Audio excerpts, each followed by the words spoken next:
Después de haber aprendido todo sobre la oxitocina y el cortisol gracias a Marian Rojas Estapé, tenía ganas de conocer más sobre las moléculas y las hormonas que dirigen nuestra vida y nuestras acciones. Me ha dado por ahí. Y los libros de divulgación científica un poco para todos los públicos, la verdad es que me habían dado ratos de lectura de lo más entretenidos. Por eso, cuando descubrí el libro Dopamina de Daniel Lieberman y Michael Long, pensé, este título me gustará. Así que cuando salió elegido en el club de lectura en junio me hizo mucha ilusión, porque tenía muchas ganas de aprender sobre la dopamina y sobre cómo nos afecta en muchísimas cosas de las que ni somos conscientes o ni siquiera sabemos. Eso sí, antes de contároslo todo, vamos primero a por lo importante, que sé que os interesa.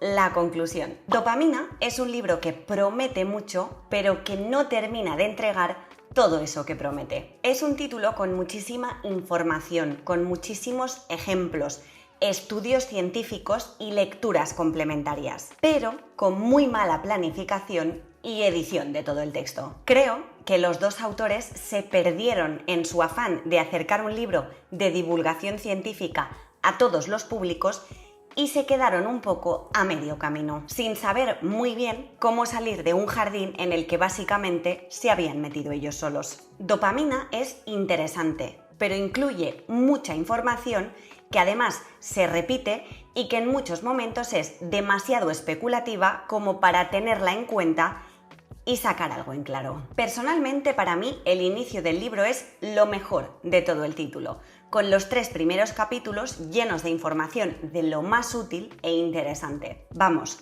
que están muy bien desarrollados. A partir del 4.º capítulo la cosa se descontrola y termina con partes basadas solo en conjeturas, con muy poco respaldo científico y ningún tipo de enseñanza o lección para llevarte de la lectura. Por eso creo que antes de leer el libro completo, mi gran recomendación es que leáis el índice. Si encontráis en ese índice alguna temática que os llame la atención o algún tema que os interese, entonces comprad el libro e id directamente a ese capítulo o ese tema. Y si conocéis algo de la temática del libro de forma previa, pues mejor para vosotros. Yo os aviso.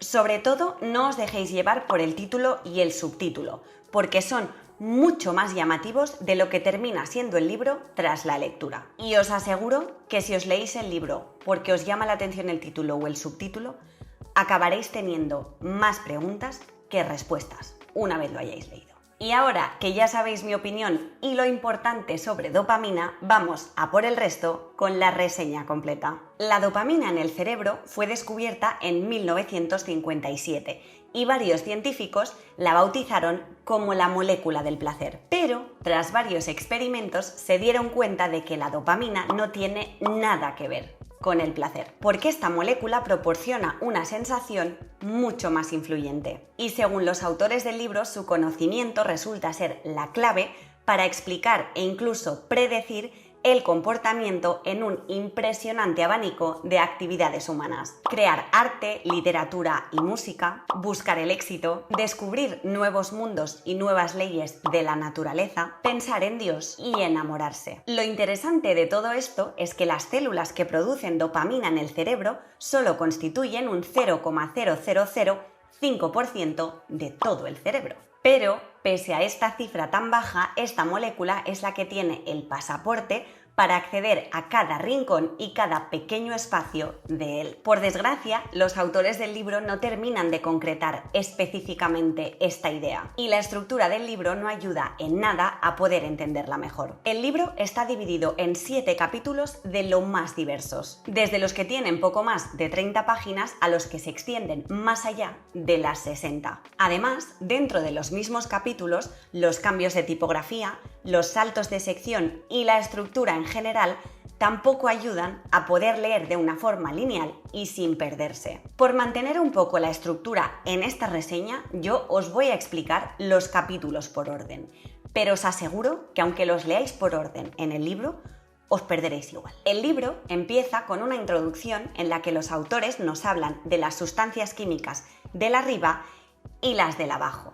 Y no, no os estoy hablando de Fairy. Aquí diferencian entre las sustancias del aquí y el ahora, y en las más centradas en el futuro, en lo inalcanzable que no tienes. Y por si no os había quedado claro aún, la dopamina es la del futuro, la molécula que siempre busca cosas nuevas e inesperadas. Tras esa más que breve explicación biológica, los autores añaden una nota en la que ya nos avisan que en las páginas que vienen hay muchos experimentos científicos y mucha conjetura. Mira, por lo menos ellos lo dejan claro, esto es de agradecer, la verdad. Y después de esto ya empiezan con la información en profundidad. El primero de los capítulos está dedicado al amor. Y en él nos explican por qué nos enamoramos, por qué mucha gente parece que no consigue tener una relación estable y por qué muchas personas terminan engañando a su pareja. Y tranquilos, que también nos dan algunas claves químicas para el amor duradero. Este capítulo me pareció de los más interesantes de todo el libro, por toda la información que desconocía y porque después de leerlo comprendí muchas de las cosas que a mí me han pasado en la vida, tanto a nivel individual en primera persona como a amigas, a conocidos o a familiares que te cuentan historias de sus parejas y de sus aventuras. El segundo capítulo se centra en las drogas y en él nos hablan de las adicciones, de cómo funciona nuestro cerebro cuando consumimos sustancias como la cocaína, del circuito del deseo y de la gran diferencia entre querer algo y que nos guste. Esta sección también la disfruté mucho y os puedo asegurar que después de leerla ha cambiado bastante mi perspectiva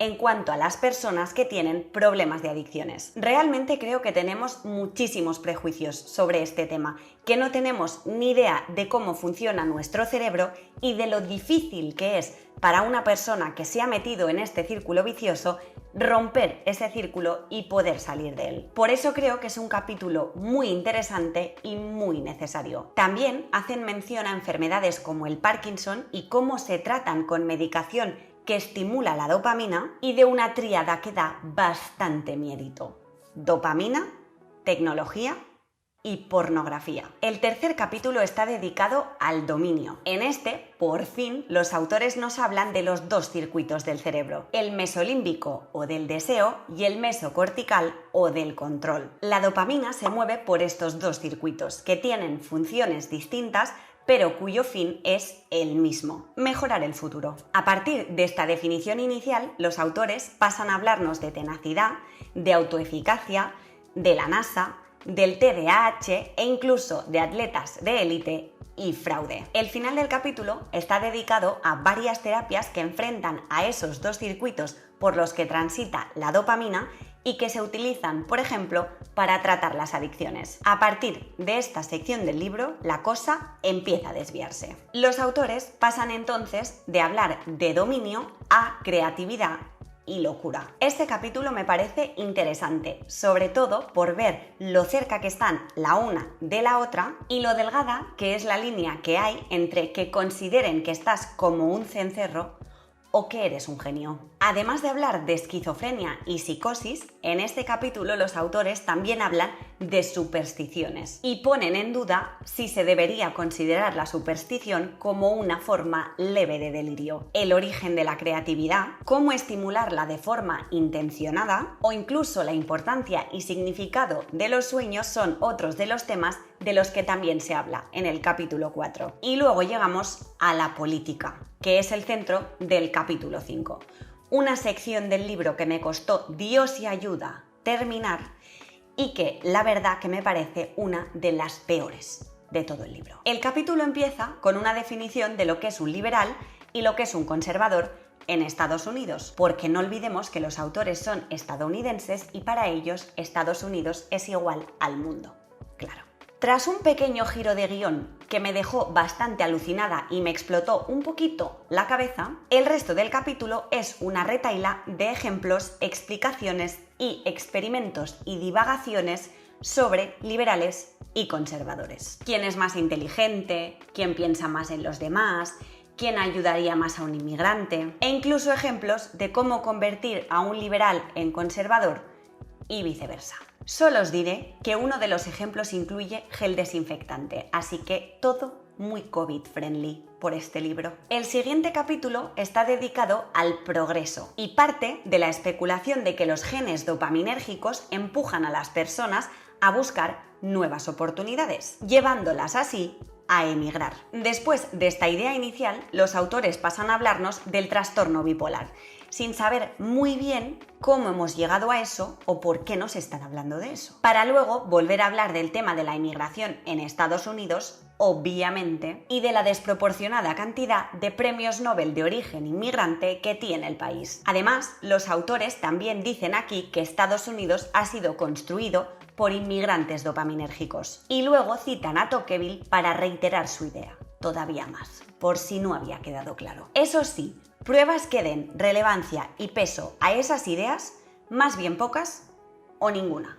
Y de ahí pasamos al último capítulo del libro, en el que nos hablan de armonía y de cómo la dopamina y los neurotransmisores del aquí y el ahora encuentran un equilibrio. Esta sección es básicamente una lista de recomendaciones para que podamos encontrar ese equilibrio y que no terminemos en ninguno de los extremos que nos han ido comentando en secciones anteriores del título. Entre las recomendaciones están vivir más despacio, consumir menos para tener un comportamiento menos dirigido por la dopamina, centrarnos en una cosa cada vez, exacto, el multitasking no funciona, o practicar actividades que combinen la estimulación intelectual con la actividad física, como serían cocinar, cuidar el jardín o hacer deporte. Tras esta lista de recomendaciones, los autores terminan haciendo una reflexión que a mí me confundió todavía más. Y es que nos avisan que para la dopamina nunca nada es suficiente, que al circuito del deseo no le importa nada,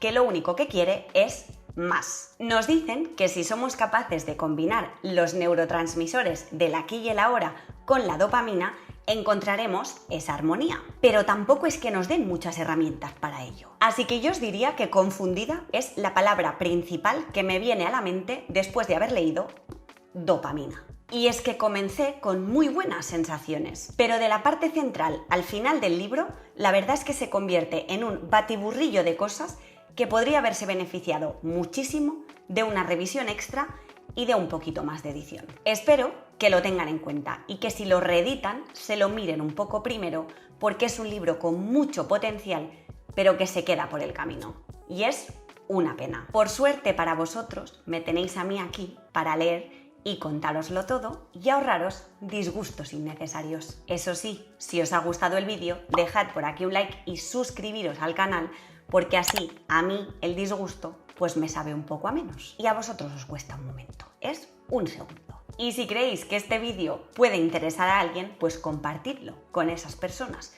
porque eso a mí me ayuda muchísimo. Nada más por hoy, muchas gracias por ver el vídeo y nos vemos en el siguiente. ¡Adiós!